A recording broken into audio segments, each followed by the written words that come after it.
Jim Phillips here. Welcome to another edition of Java with Jim. I trust you are doing well.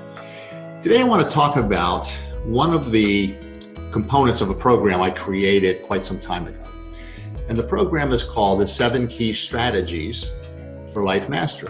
Life in the context of this program is, well, pretty much in everything that I do, it is the acronym for living in full expression. So it's about living in full expression of our truth. So the 7 key strategies for living in full expression. The one I want to talk about today, though, is one that just continuously comes up for me.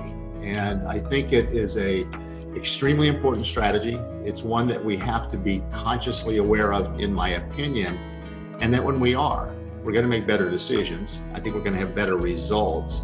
And I think we're going to have less stress, less angst. And I think the overall outcome is going to be one that we all would feel much better about.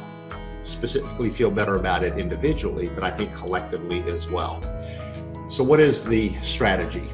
It's discernment.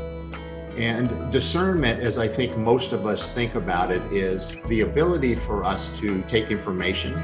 It's about making a judgment. Now it's going to sound like I'm contradicting myself. It's about making a judgment without being judgmental. And I think about the word judgmental as being towards a person, and that's not what I'm talking about. I'm talking about being able to judge, to make a decision between different ways of looking or doing or being. And that to me is discernment. But we also look at discernment with regard to the truth, I believe, more often than anything else. So when I say we need to become more discerning, I really mean that we need to be better at our ability to determine the truth, to determine what is true for us versus that which is not get drawn into or caught up in a lot of information or misinformation without taking the time to discern whether or not it is actually true, and more specifically true for us and what it is that we're trying to accomplish or who it is that we're trying to be. Now, one thing that came to my attention is the idea of emotional intelligence. And I think most people have heard of that term before. It's been around for quite some time. And emotional intelligence, there's some components to it, but to me, the one that makes the most sense, or the one that I want to address right here, it's the ability to manage our emotions. And if you think about when something happens, or we can just say if you see something that's posted on Facebook, or something that somebody says, or something that someone else does that triggers you, that there's some charge to it, we're going to immediately have an emotional reaction to it. And unfortunately, too often we react emotionally, and we perhaps do something that we may regret having done somewhere in the near or distant future. The emotional intelligence part of this is that we take that time. There's that gap between the emotional response and a rational response. And the rational response would be a response once we have had a chance to discern how it is we want to respond, and whether or not what we are seeing or doing or whatever the case may be is, number one, deserving of a response, but that we make that we make an intelligent response, that we make a rational response that would better serve our purpose.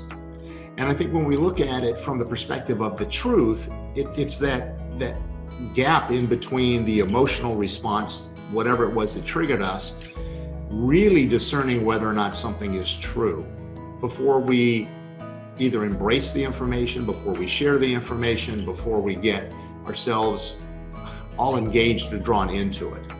We take that breath, so to speak, to get to the rational side, to allow our brain to become more rational about it, instead of just having that knee-jerk emotional reaction that I think we all too often have.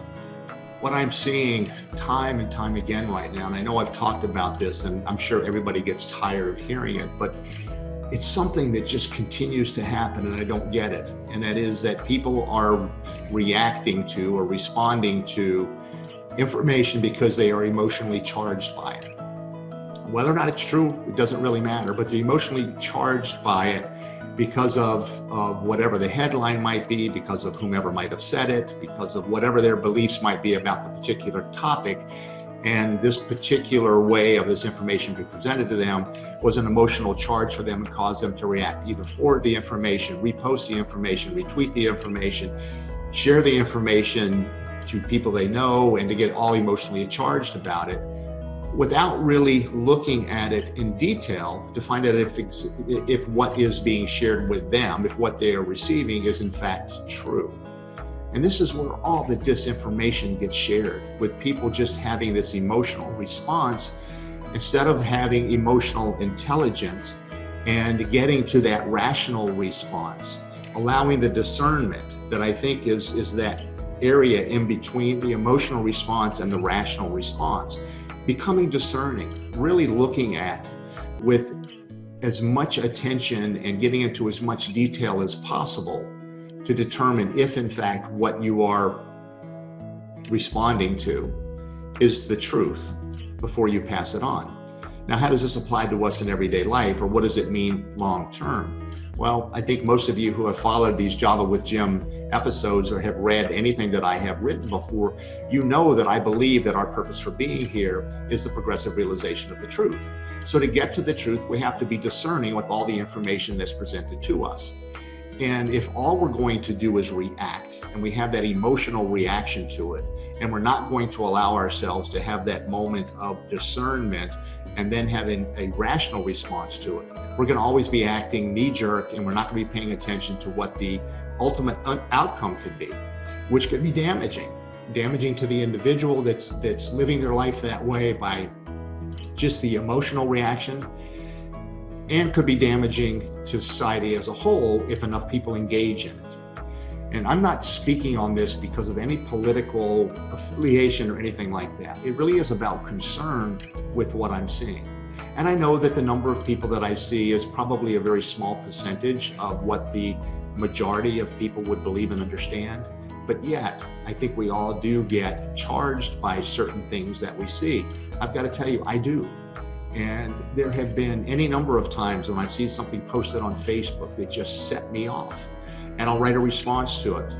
But then I'll step back, because I'll start thinking about it or discerning whether or not it's in my best interest to do this. Is this really in alignment with the outcome that I want to have?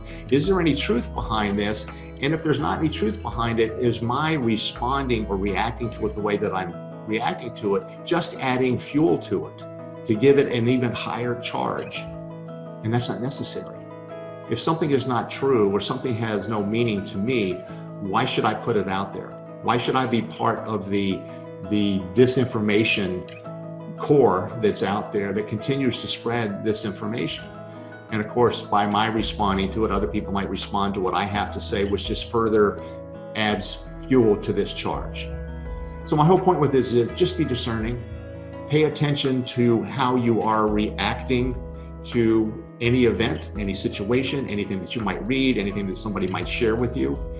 Give yourself that opportunity to discern between what is true, what is not true, what is in your highest and best good. And if anything's in your highest and best good, it will be in the highest and best good of all concerned.